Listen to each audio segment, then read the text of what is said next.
Captain Jake Morrison had seen many things during his 15 years in space, but nothing prepared him for what appeared on his ship's main screen. The planet New Haven, home to 10 billion humans, was glowing like a small sun.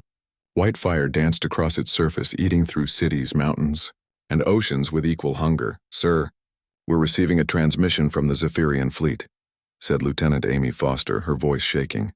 She was young, maybe 25, and this was her first deep space mission. Jake wished it had been a peaceful one. "Put it through," Jake said, though every part of him wanted to order weapons hot and charge straight at the alien ships. But his small patrol vessel was no match for the massive crystal ships floating near New Haven like deadly flowers. The alien that appeared on screen was tall and made of what looked like living crystal. Its face had no features Jake could understand, just smooth surfaces that somehow conveyed absolute contempt. When it spoke, perfect English came from speakers throughout the ship. "I am Emperor Vextar of the Zephyrian Empire. You will witness the fate of those who refuse to kneel." The creature gestured with one long arm toward the dying planet. "This world contained 10 billion of your kind. They are gone now, as a lesson to all who watch." Jake's hands gripped his chair so hard his knuckles turned white. 10 billion people.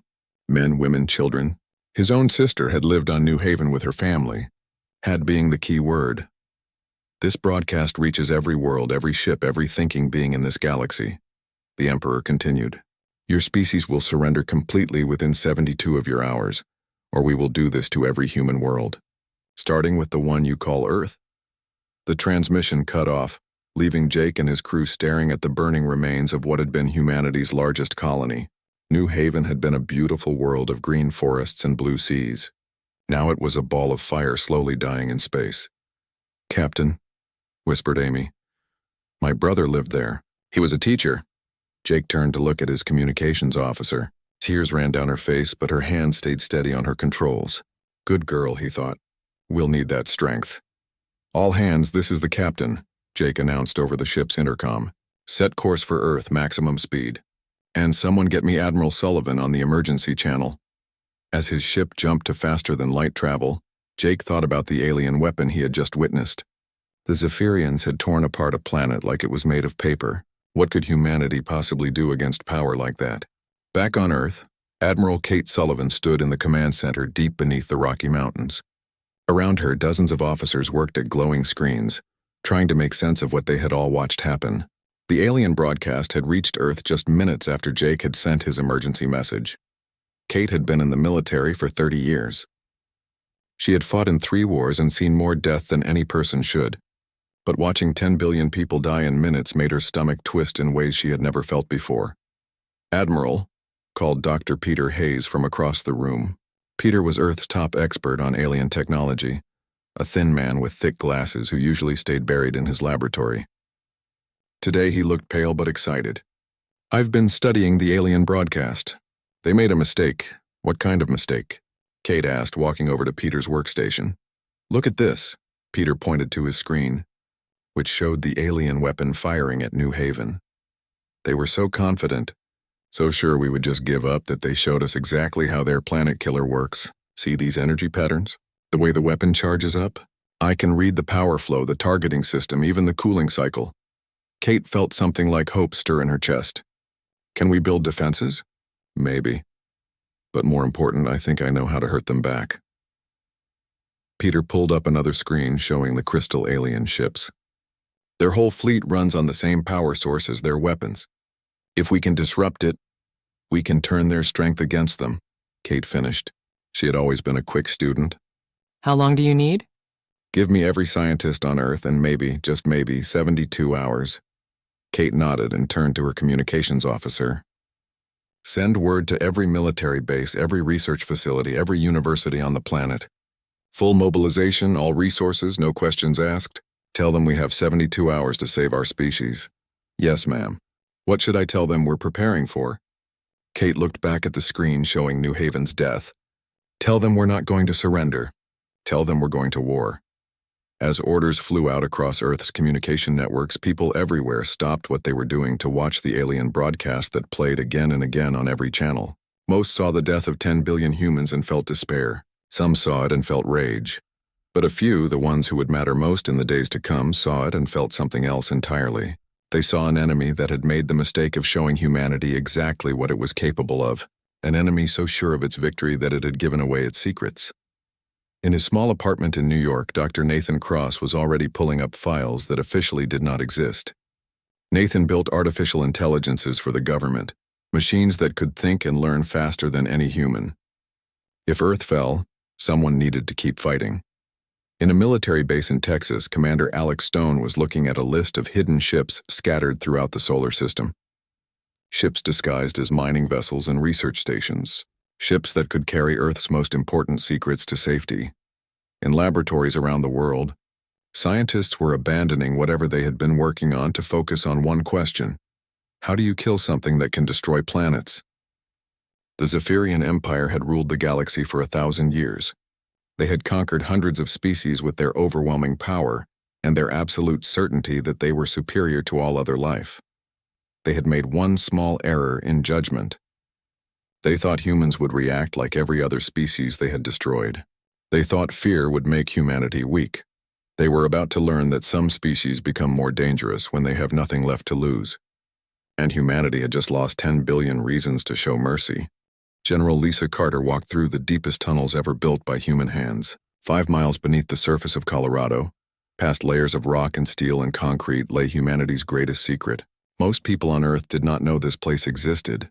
Most people in the government did not know it existed, but 12 people knew. 12 people who had planned for this exact moment. "Status report," Lisa said as she entered the main control room. The space was huge, filled with computers and screens and people working with desperate speed. The air hummed with electricity and human purpose. Dr. Nathan Cross looked up from a bank of quantum computers. His hair was messy and his clothes were wrinkled, but his eyes were bright with focus. "The AI cores are coming online ahead of schedule. We'll have full neural network activation in 36 hours. "What about memory transfer?" Lisa asked. "Every piece of human knowledge we can digitize is going in. Military tactics, scientific data, cultural records, even poetry and music. If we lose, the machines will remember who we were." Lisa nodded and moved to the next station, where Commander Alex Stone was coordinating with hidden bases throughout the solar system. Alex was a big man with steady hands and a calm voice, exactly the kind of person you wanted running a desperate evacuation. "How many ships do we have?" she asked him.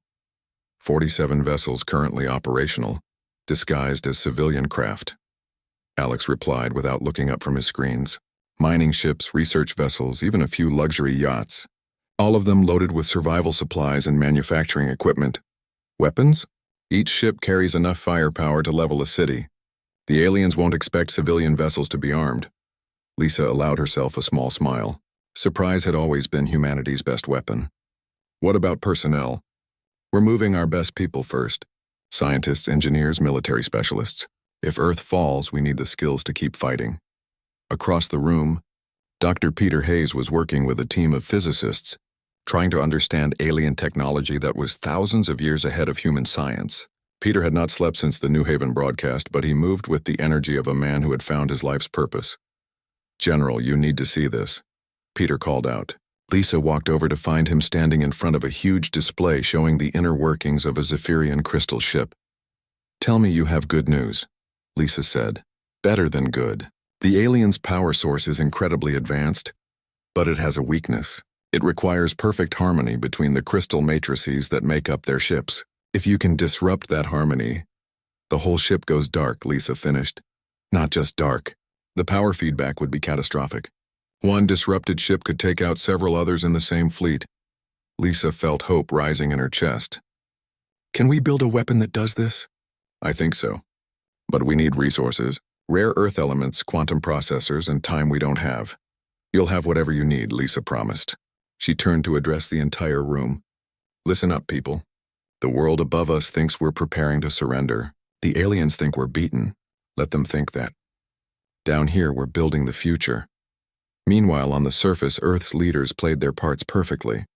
President Nicole Carter appeared on television looking tired and defeated. She spoke of the terrible loss at New Haven and the need to consider all options for humanity's survival. "We are in discussions with the Zephyrian Empire," she told the world. "No decision will be made lightly. The lives of every human being hang in the balance. It was all theater, designed to buy time for the real work happening in hidden places around the globe. In secret facilities from Alaska to Australia, humanity's brightest minds worked on projects that would have seemed like magic just days before.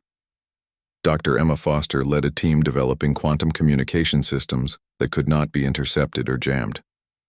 If Earth's forces were scattered across the galaxy, they needed a way to coordinate that the aliens could not disrupt. The key is quantum entanglement, Emma explained to her exhausted team. Two particles connected at the quantum level will mirror each other's state instantly, no matter how far apart they are.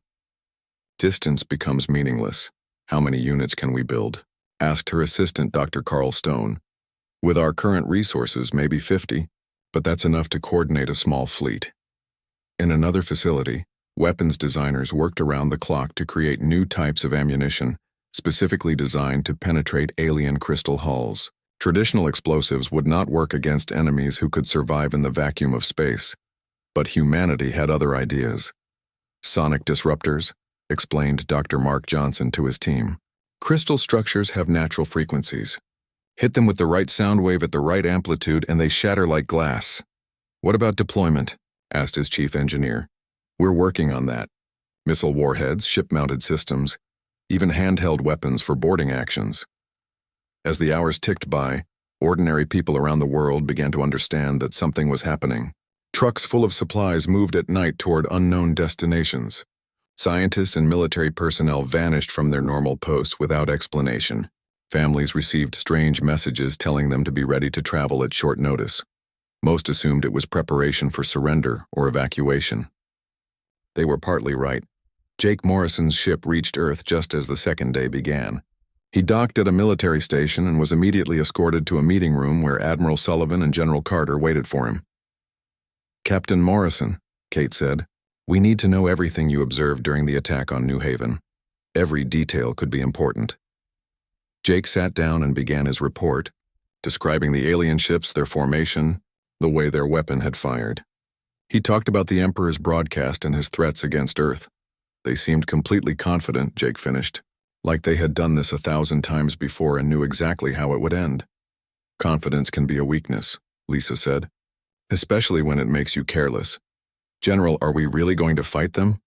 Jake asked. Their technology is so far ahead of ours.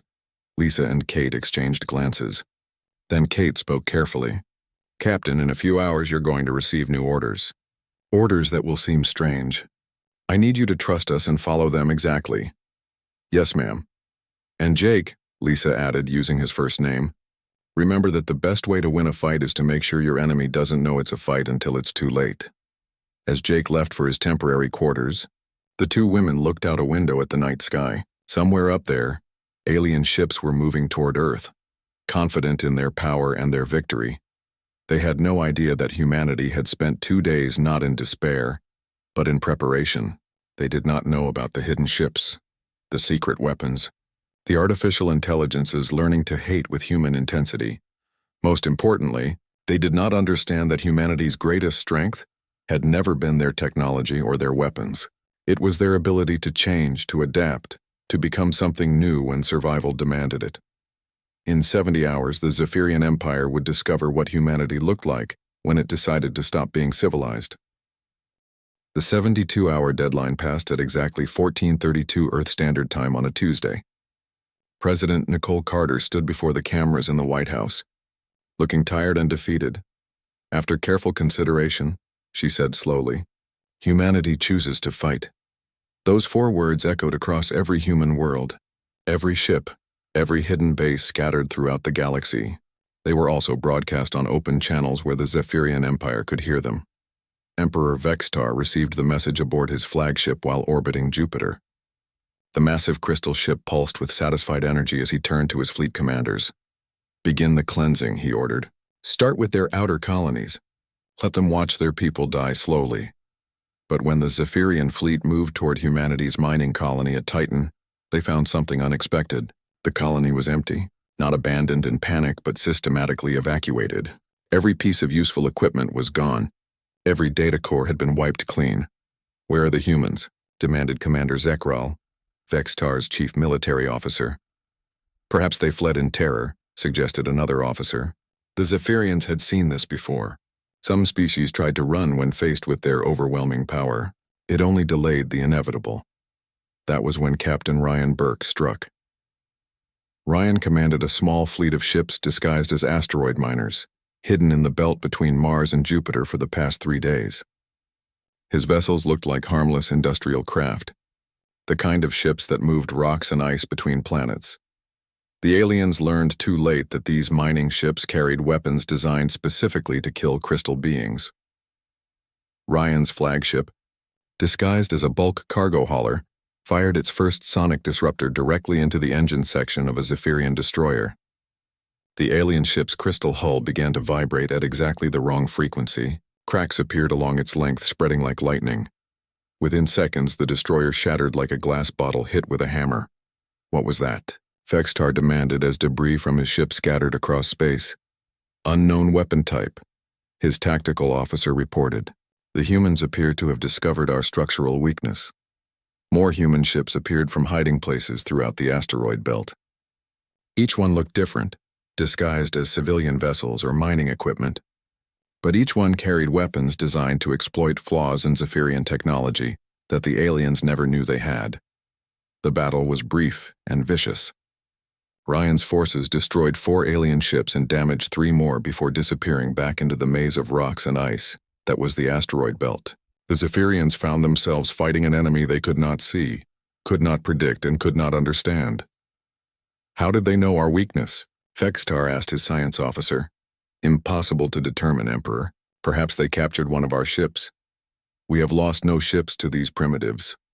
Then they learned from observation. They watched us destroy their colony world. For the first time in 1,000 years of conquest, Emperor Vextar felt something like uncertainty. No species had ever analyzed Zephyrian technology and turned it against them so quickly.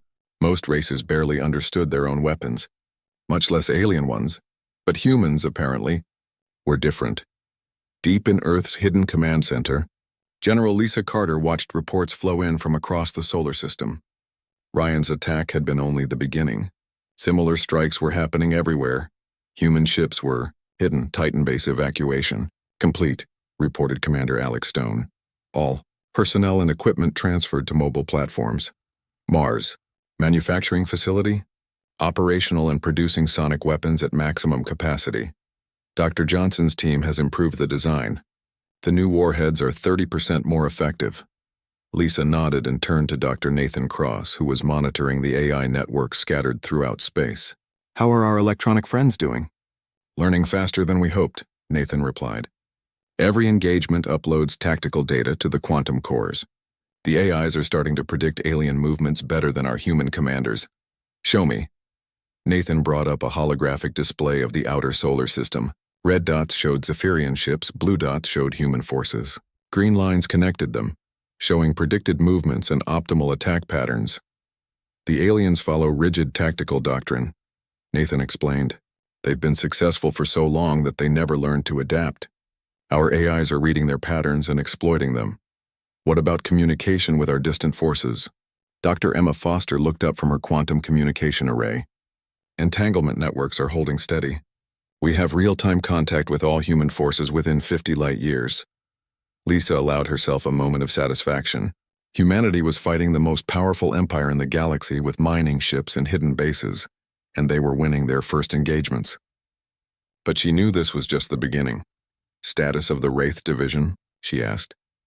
Colonel Ben Hayes reports all stealth ships operational and moving into position around enemy strongholds. Alex replied.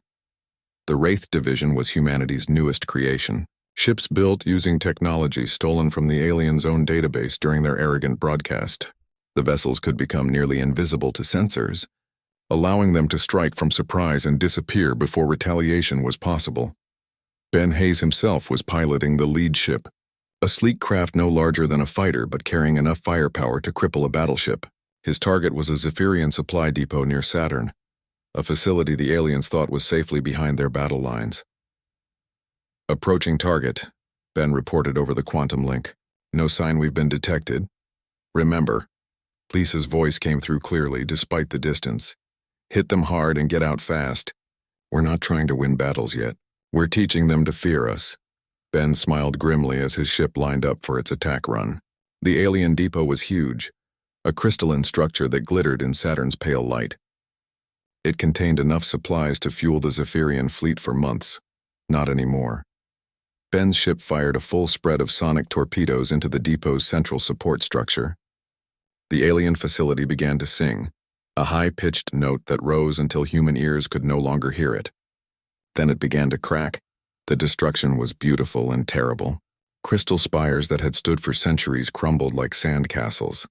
Storage tanks full of fuel exploded in chains of brilliant fire. In less than 5 minutes, a facility that had taken years to build was reduced to glittering debris. Target destroyed, Ben reported. No casualties on our side. Returning to base. But as Ben's ship slipped away from the ruined depot, he noticed something interesting. The explosion had been broadcast on Zephyrian communication channels, just like the destruction of New Haven had been broadcast to intimidate humanity.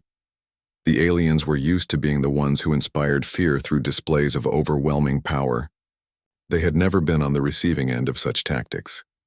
Back on the Zephyrian flagship, Emperor Vexitar watched the recording of his depot's destruction with something approaching disbelief. The attack had been swift, precise, and utterly devastating. More importantly, it showed capabilities the humans should not possess. How did they build stealth ships? He demanded. We are analyzing the sensor data, his science officer replied nervously. The technology appears to be based on our own designs. Impossible. Humans lack the knowledge to understand our systems. Perhaps, Emperor, we underestimated them. Vextar's crystal form pulsed with angry light. No species had ever made him feel uncertain before. The humans were supposed to surrender or die.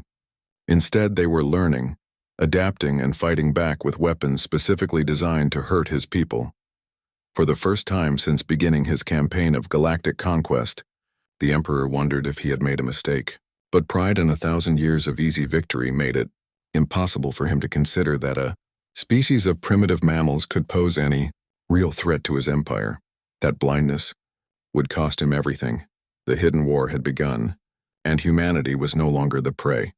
6 months after New Haven burned, Colonel Ben Hayes floated in the command center of his stealth ship, watching a Zephyrian convoy through sensors that the aliens still could not detect. His vessel, the Shadow Hunter, was one of 50 ships in the Wraith Division, humanity's ghost fleet that struck from darkness and vanished like smoke. Target analysis complete, reported Lieutenant Gary Mitchell from the weapons station. 3 heavy transports, 2 escort destroyers. Standard formation. What are they carrying? Ben asked. Intelligence suggests weapons components bound for their forward bases. If we take out this convoy, it could delay their next offensive by weeks. Ben studied the tactical display. 6 months ago, this would have been an impossible target for humanity. Now it was just another day's work. The aliens had superior technology, but they were predictable. They followed the same patterns, used the same formations, made the same assumptions. Humans learned. Zephyrians did not. Begin attack run, Ben ordered. Remember, we want 1 ship alive for interrogation. The Shadow Hunter and her sister ships moved like predators, invisible to alien sensors until it was too late. Sonic torpedoes struck the escort ships first, turning their crystal hulls into powder. The transport vessels tried to flee, but human ships were faster now, built using captured alien technology and improved by human engineering. Within minutes, 2 transports were debris and 1 was crippled, its crew alive but helpless. Boarding team, you're up, Ben said into his communicator. The team that teleported onto the alien transport was led by Sergeant Lisa Murphy, a small woman who had become an expert at fighting crystal beings in close quarters. Her weapon looked like a tuning fork, but it could shatter Zephyrian body armor with a single note. The aliens aboard the transport surrendered quickly. They had learned that humans did not torture prisoners or execute the helpless, which made them more willing to cooperate than their emperor would have liked. What did we find? Ben asked when Lisa returned. Weapon schematics, fleet movement orders, and something interesting, she replied, holding up a crystal data storage device. Communication logs between their forward commanders and the homeworld. They're scared, Colonel. Scared of us? Scared of something. The messages mention increased security around their core worlds and emergency meetings of their high command. Whatever we're doing, it's working, Ben smiled. Humanity had learned that fear was a weapon more powerful than any gun. Meanwhile, on Earth, Dr. Grace Miller was working on humanity's most ambitious project yet. The Phoenix program was her creation, a way to ensure that death was no longer permanent for humanity's warriors. The process is simple in concept, she explained to a gathering of military leaders. We create a quantum scan of a person's complete neural pattern. If they die, we can reconstruct that pattern in a new body. General Lisa Carter looked skeptical. You're talking about resurrection. I'm talking about backup and recovery. Like saving a computer file. Grace brought up a display showing the scanning process. The person who comes back has all the memories and experiences of the original, including the moment of death. They remember what killed them, how the enemy fought, what weaknesses they observed. What are the risks? The new body is artificially grown, so there's some physical adjustment. And there are psychological effects from remembering your own death. But our test subjects have shown remarkable resilience. Lisa thought about the implications. An army that could learn from death itself would be unstoppable. How many can we process? With current facilities, about 100 resurrections per month. But we're expanding. Phoenix program was just one of many projects, transforming humanity from a single world species into something the galaxy had never seen. Dr. Emma Foster's quantum communication networks now connected human forces across thousands of light years instantly. Dr. Peter Hayes had weaponized alien technology in ways its creators never imagined. But perhaps the most important change was happening in the minds of ordinary humans. Captain Jake Morrison stood on the bridge of his new ship, the Revenge, watching as his crew prepared for their next mission. Jake had been promoted after his observations of New Haven's destruction proved crucial to understanding alien weaknesses. Now he commanded a strike force of 12 ships, all crewed by humans who had lost friends or family to the Zephyrian Empire. Captain, we're approaching the target system, reported his navigator, Lieutenant Paul Anderson. Long-range sensors show a Zephyrian mining operation with light defenses. What are they mining? The quantum crystals they use for their ship hulls. Intelligence says this facility produces enough material to build 20 capital ships per year. Jake nodded. Destroying the mine would not just hurt the aliens' ability to build ships, it would send a message. Nowhere in their empire was safe from human revenge. But as Jake's ships moved into attack position, they discovered they were not alone. 3 other human strike forces had arrived at the same target, all acting on the same intelligence, all planning the same attack. This is Captain Kelly Rogers of the Strike Force Delta, came a transmission from one of the other groups. Looks like we all had the same idea.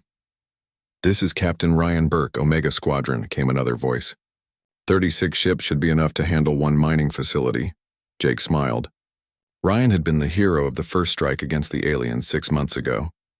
Now he was just one of dozens of human commanders spreading terror throughout the Zephyrian Empire. All units, this is Morrison. Jake broadcast. Let's show them what happens when you murder 10 billion humans. The attack was over in minutes. 36 human ships against a lightly defended mining facility was no contest.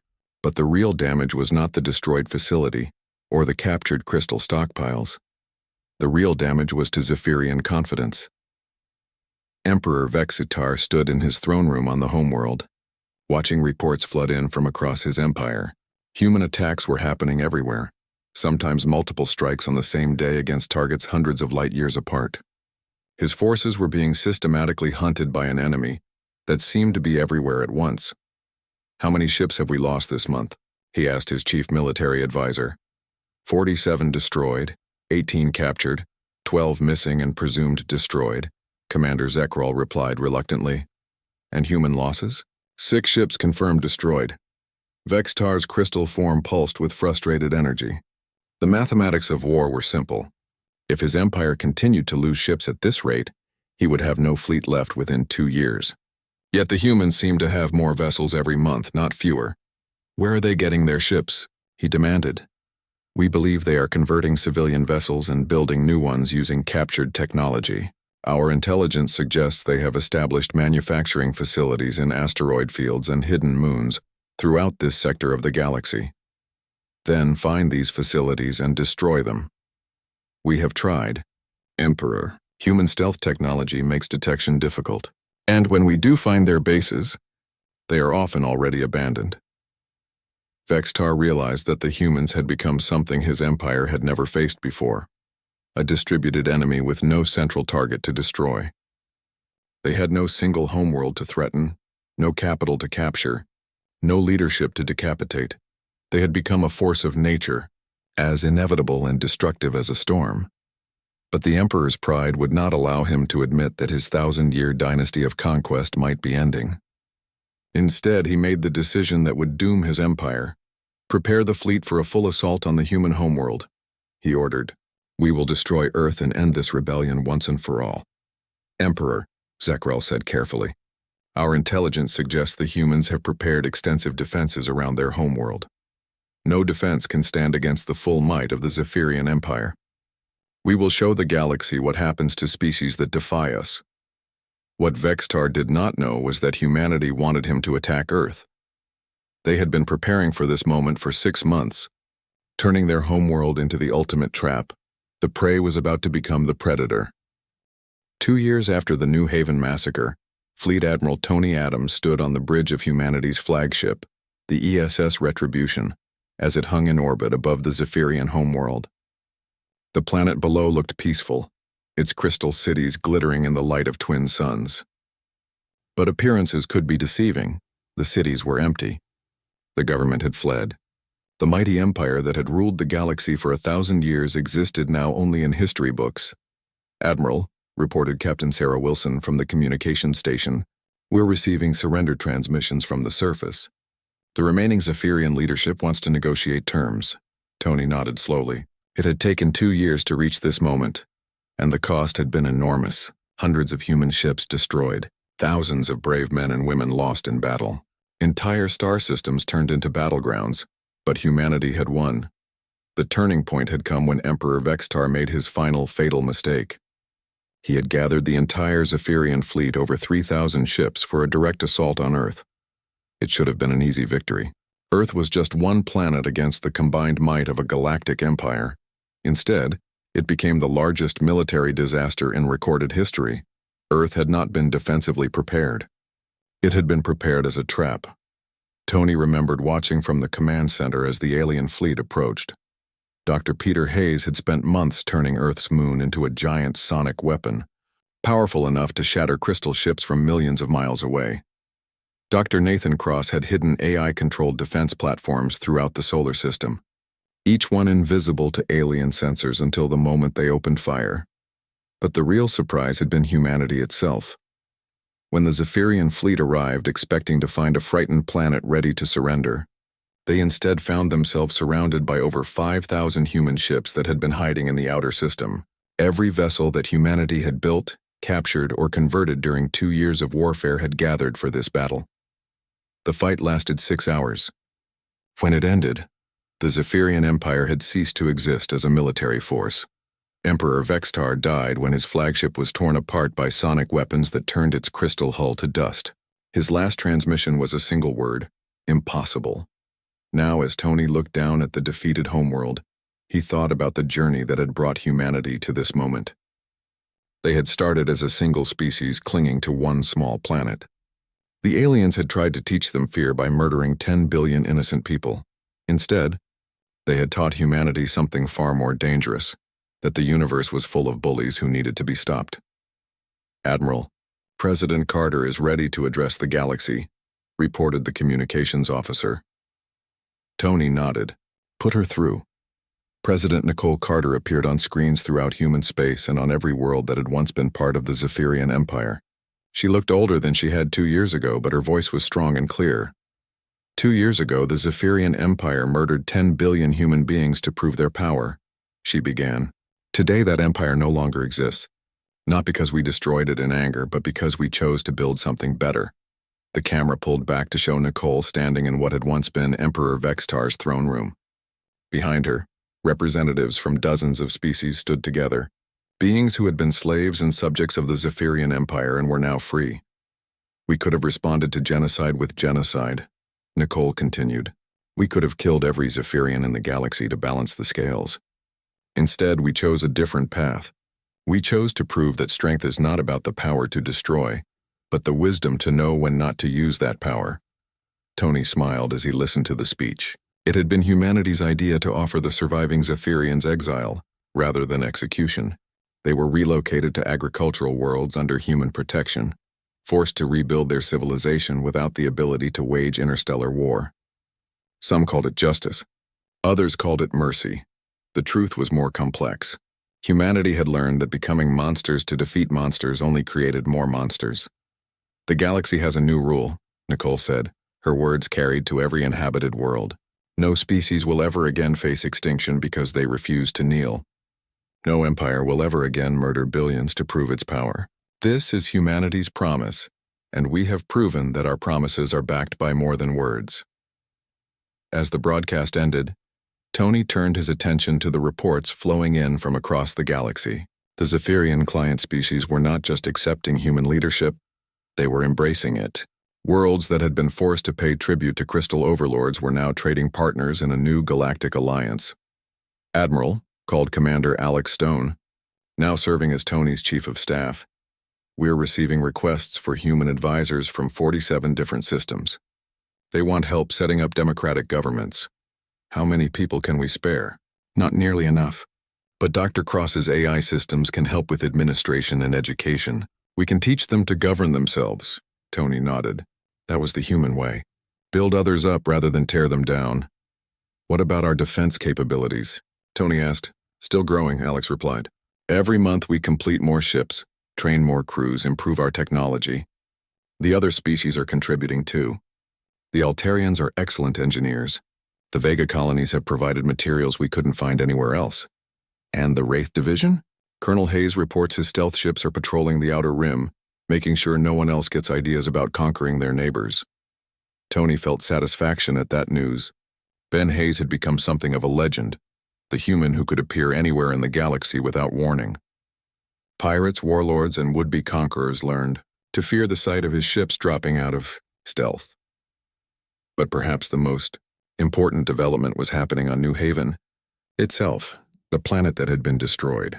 In the opening moments of the war was being rebuilt, not as a monument to the dead, but as a symbol of humanity's refusal to be broken by tragedy.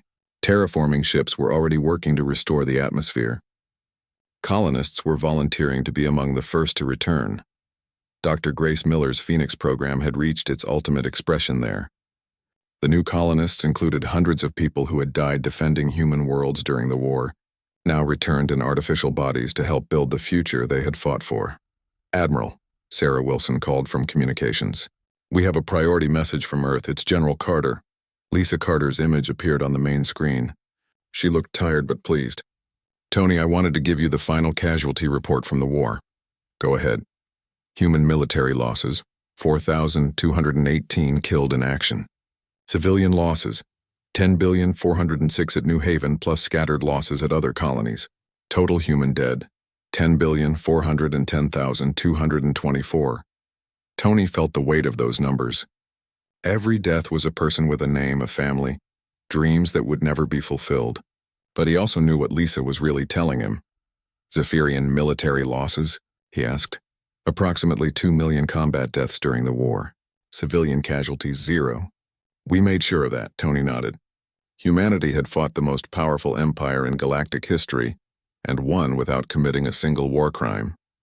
They had been ruthless in battle but merciful in victory. There's something else, Lisa continued. We found Emperor Vextar's personal files in the wreckage of his flagship. Do you want to know what he wrote about us in his final report? Tell me. He said these humans fight like no species I have ever encountered. They learn from every defeat, adapt to every challenge, and refuse to accept that anything is impossible. Most disturbing of all, they fight not for conquest or glory, but for ideals. How does one defeat an enemy that becomes stronger with each setback and fights for principles rather than territory? Tony smiled grimly. Even in death, the Emperor had understood something important about humanity. They were not just another species competing for resources or territory. They were something new in the galaxy. Beings who fought for the idea that all intelligent life deserved freedom and dignity. Admiral, Sarah Wilson said. Incoming transmission from the surface. The Zephyrian negotiators are ready to sign the formal surrender documents. Very well. But first I want to visit the memorial. Tony took a shuttle down to New Haven's surface where construction crews were already laying the foundation for new cities. In the center of what would become the planetary capital stood a simple black wall with 10 billion names carved into its surface. At the base of the wall was an inscription that had become humanity's promise to the galaxy. They died so that others might live free. Standing before the memorial, Tony thought about the long journey from that terrible day when the Zephyrian Empire had tried to break humanity's spirit by murdering innocents. The aliens had intended it as a demonstration of their power. Instead, they had demonstrated something else entirely, that some species become more dangerous when they have nothing left to lose, and that humanity's greatest strength was not their technology or their weapons, but their refusal to become the monsters they fought against. The galaxy would remember both the price of genocide and the species that chose to break the cycle of violence rather than perpetuate it. And in the stars above New Haven, human ships continued their